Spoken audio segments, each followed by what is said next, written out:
You are your abuser. Let me say that again for everyone in the back. You are your abuser. If you talk down to yourself, you're your abuser. You are the abuser. Today, ladies and gentlemen, we're going to be talking about how to have more self-love. How to have more self-love, how to have more confidence, and how to change the way that you speak to yourself. And I hear this way too often. One of the most requested things that I get from people who send me messages on Instagram, and I look through all of my Instagram messages that I get from people, hundreds of them a day usually, and I get to see what people say about themselves and about what they think about themselves and what questions they have around the world. And then when I see something that happens a lot, what I do is I take that and then I go, okay, I should do an episode on this. So if you do want to send me an Instagram message, let me know what you want me to do episodes on. You can message me, Rob Dial Jr., ROBDIALJR. But let's talk about self-love, because that's one of the messages I get the most. And first off, let's talk about why self-love is so important, because self-love either hurts your confidence or it helps your confidence. And that in turn, depending on how confident you are as a person, changes the actions that you take or the actions that you do not take. So I'll give you an example. Let's say that someone's a very confident person and they want to go and start a new business. If they're confident in themselves, they're going to be confident in their business, and they're going to take some actions that somebody who isn't confident probably wouldn't take. They're going to believe in themselves more. When things get hard, they're not going to give up. When things get hard, they're going to keep going. When things get hard, or when they fail or something messes up or they do have a bad month in their business, they're going to sit there and they're going to speak to themselves in a way to build themselves up versus tear themselves down. And so the confidence comes from the way that you speak to yourself. The way that you speak to yourself builds confidence or tears it down. And that in turn affects all of the actions that you do or do not take. So it also just affects the way that you feel and the way that you carry yourself, doesn't it? At every moment, the way that you feel and the way that you carry yourself is changed by how confident you are and how you speak to yourself. It affects the way that you interact with everyone in the world around you, which then in turn affects, for instance, whether you do or do not get a significant other. It also affects who the significant other is that you attract, right? Because you attract someone who is like you. So if you want a really awesome guy who's super confident, guess what you need to be? If you want a really awesome girl who's really confident, guess what you need to be? You need to be confident as well. And that comes from the way that you speak to yourself. You won't be an unconfident person and somehow attract someone who's super confident. That energy just won't match. And men, I know you can relate. I can relate. To attract a badass, confident woman, you have to be on a whole other level of confidence. Because I know that most women aren't attracted to someone who's very confident in themselves, and a badass woman is not going to be attracted to someone who is weaker or who doesn't believe in themselves. And all of that comes back down to that one thing that we're talking about today, which is self-love. So in today's episode, I'm going to be teaching you some tips on how to have more self-love, how to speak to yourself, and how to build yourself up more than anything else. And I want you to kind of imagine this with me, right? I'm going to take you on a journey, and I want you to just think about the energy behind this journey, okay? Imagine with me for a minute a child who is talked down to their entire lives, right? Let's say that their parents are terrible parents, and this child hears everything. They get told that they're stupid. You're so stupid. Why do you do that? They hear it all day long. You're stupid. They hear they're worthless all day long. They hear they're unlovable. They hear that they're fat. They hear that they'll never amount to anything. Day in, day out, most of the day, the things that they hear from their parents are how worthless, how fat, how stupid, how ugly they are, right? That's terrible, isn't it? But it happens. Do you know how wounded that child will be if they keep hearing these things over and over and over and over again? They're going to be wounded. How do you think that will affect them? How do you think it will affect what they believe in themselves when they grow up? Do you think that a child that's told that all day long by somebody is going to grow up and be super confident and take the actions towards the life that they want? Or do you think that they're probably going to have a lot of trauma and things to work through all of the time? They're probably going to have a lot to work through, right? How do you think it's going to affect them? What do you think that they're going to believe? You can see this, right? You can see how somebody speaking to a child is going to change the way that they feel, think about themselves. You understand it, right? What the is the difference between that child and you? There is no difference. If you talk negatively to yourself, you might think, oh, well, that child though, they're young, they're impressionable. Guess what? You're extremely impressionable. And guess what? You're probably, just so you know, if you want to know statistically, the average person thinks anywhere between 60 to 80,000 thoughts a day. And 90% of those are negative. This is statistical averages. 60 to 80,000 thoughts every single day, and 90% of them are negative. That's more than the child's being talked down to. So don't think that there's a difference just because you're older. There is no difference, right? Don't think that because of the fact that you're older, because you've had more life experience, that you're going to be able to get through it easier. There is very little difference between that child and their abuser. The only difference is that you are your abuser. Let me say that again for everyone in the back. You are your abuser. If you talk down to yourself, you're your abuser. You are the abuser. The empowering thing about the child is a child can at least walk away. You can't walk away from the thoughts in your head. So guess what you're going to have to start to work on? That's right, the thoughts in your head. If you talk down to yourself, if you talk negatively to yourself, you are your own abuser. There's a really great video, maybe you've heard me talk about it before, but my friend Jay Shetty put it up. And he sat down with these women that were in their 20s and 30s. And he gave them a pen and paper and he said, hey, I want you to write down all of the negative things that you say to yourself, whether it's out loud or whether it's in your head. Has them write all these things down, all of the negative stuff. And they write it down. Just make a list, anything that you say about what you think about yourself, the way that you look, the way that you look in your clothes, the way that you fit, in your clothes, the stuff that you say when you don't work out. Just write all the things you could possibly think of that you typically say to yourself on a weekly basis. So they write all of this stuff down. And he says, okay, go ahead and come with me real quick. And he takes them into another room and they don't realize it, but in that other room is their little sister. So these women that are 20, 30 years old have these little sisters that are like 10, 11, 12, 13, really impressionable age, right? And he sits them down and he says, okay, I want you to look at your sister and I want you to say to her what you just wrote down. And the look on these women's faces are like petrified. They're terrified. There's no way. They would never, ever say something to their little sisters that they have on that piece of paper. They wouldn't say those things. So if they wouldn't say it to them, why are they saying it to themselves? Now, I know there's people out there listening and there's light bulbs going off. You would never talk to someone that you love the way that you talk to yourself sometimes. So why do you do it? Let's say one of your friends sends you a text message and she's like, hey, just had a really bad first date. Do you have time for a call? And you're like, yeah, absolutely. She calls you, okay? She's like, oh, I just feel really down on myself because of the fact that I was at this first date and I really started to like this guy. And then at the end of the date, I wanted to go further. And he's like, listen, I'm just not really interested. I think you're nice, but I'm not really interested. And I don't really think that we should go on a second date. Would you then say to your friend, well, yeah, of course he said that because you're ugly.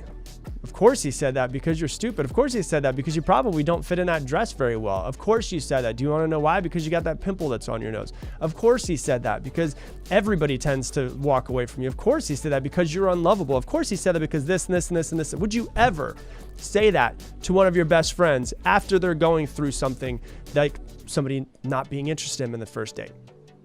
Would you? You wouldn't? So why would you say it to yourself?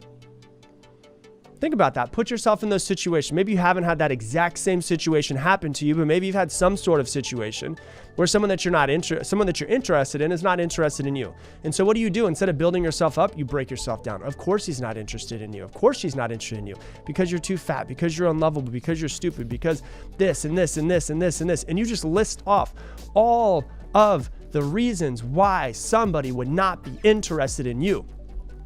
Why? How in the hell does that help you in any sort of way?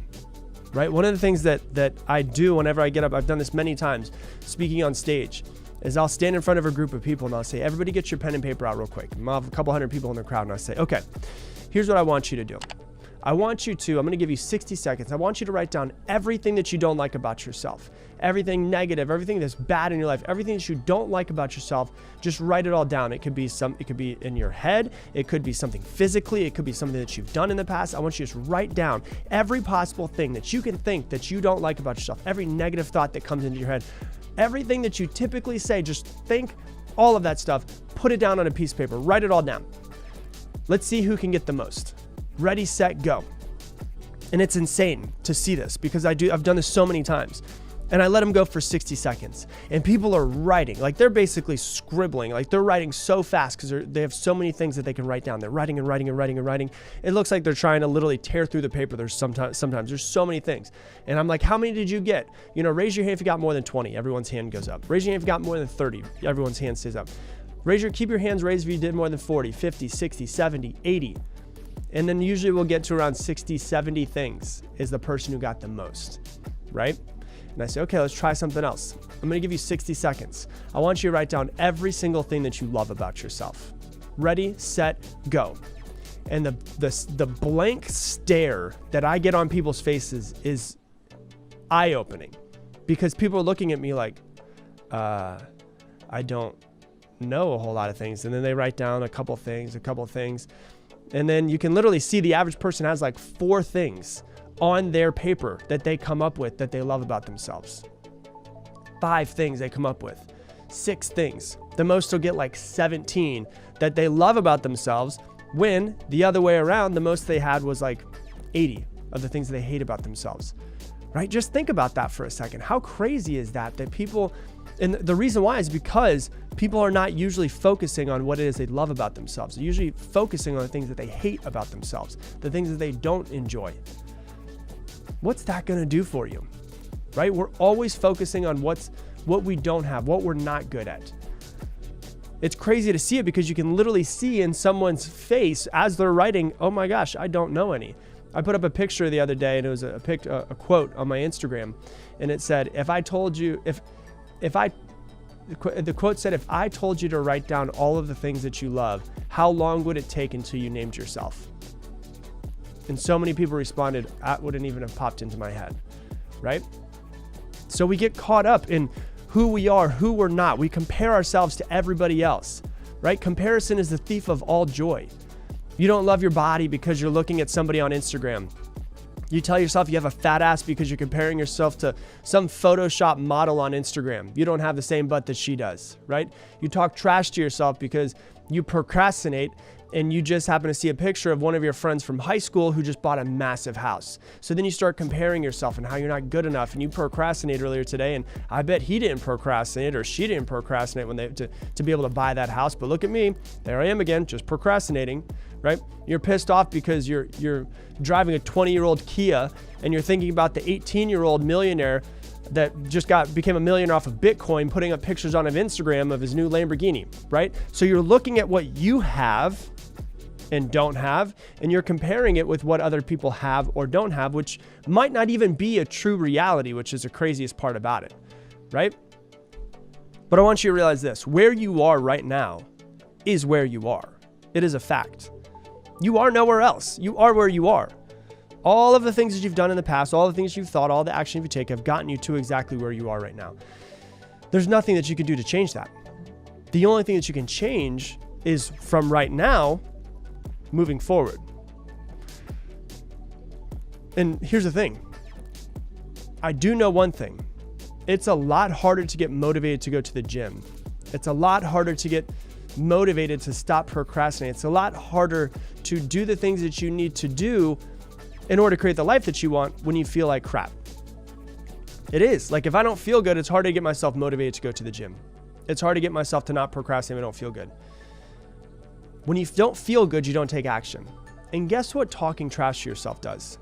It makes you feel like shit. Nobody's ever been like, man, I'm so glad that I spent about 35 minutes talking shit to myself today, because it really motivated me to go to the gym. Very rarely does anybody get stoked about life. Oh yeah, I felt really good when I started comparing myself to that 18-year-old Bitcoin millionaire. Whatever it is that's going on, right? So you have to realize, and think about it this way: how do you feel when someone is telling you how great you are? How much better your body looks than it did last month? right? How proud of you they are, how much they love you. When someone tells you those types of things, how does that make you feel? Not what do you think about it? How does it make you feel? Internally, physically, in your body, how does it make you feel when someone is saying amazing things about you? Imagine if you had someone in your ear all day, every day, telling you about how amazing you are, about who you are, about what you could be, about what you could create. Wouldn't that be a lot better than having someone talk trash in your ear all day long? Tell you about how you're not good enough, how you're worthless, how you're not smart enough, pretty enough, got a, chunky legs, whatever it is that you tell yourself, right? You've got to be your biggest fan. Because here's the thing, no one else is going to be your biggest fan if you're not. You're either your biggest fan or your biggest critic. So I want to ask you, which one are you? Are you biggest fan or are you your biggest critic? Because if you're your biggest critic, it's going to be really hard to be motivated to create the life that you want. Do you know why? Because when you're your biggest critic and you're talking trash to yourself, you feel like shit. And when you feel like shit, you don't get motivated to go do things. When you don't feel good, you don't take action.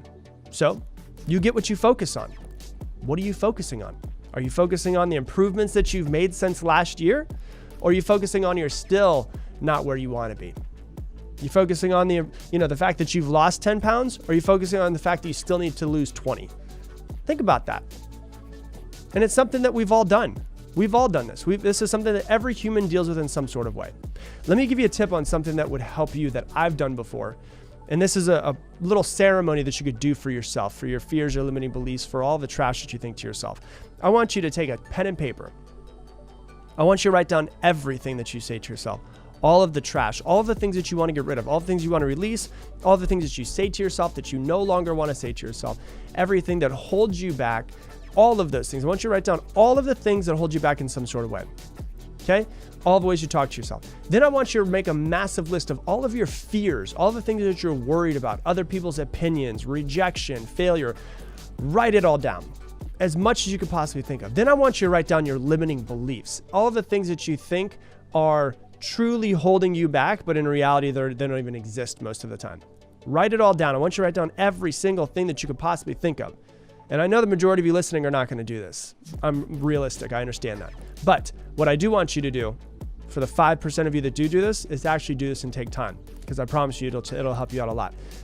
Then what I want you to do is I want you to look at the list of all those things. And I want you to thank all of them. Thank those things that you've said to yourself. Thank those fears. Thank those limiting beliefs. Have a moment of they got you to where you are, but they're no longer going to serve you, and you're going to live the rest of your life without them. You're going to live the rest of your life without those thoughts. You're going to live the rest of your life without those fears. You're going to live the rest of your life without those limiting beliefs. What I want you to do, actually, I'm not going to recommend this because I don't want anybody burning their house down. But what I would do, I'll just say it that way.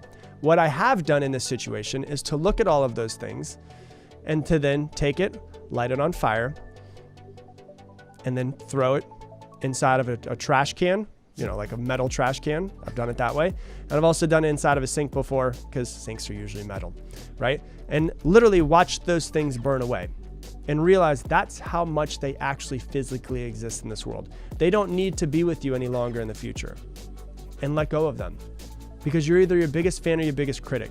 The more that you build yourself up, the more confidence that you have. The more confidence that you have, the more that you will step confidently into the future that you want to create.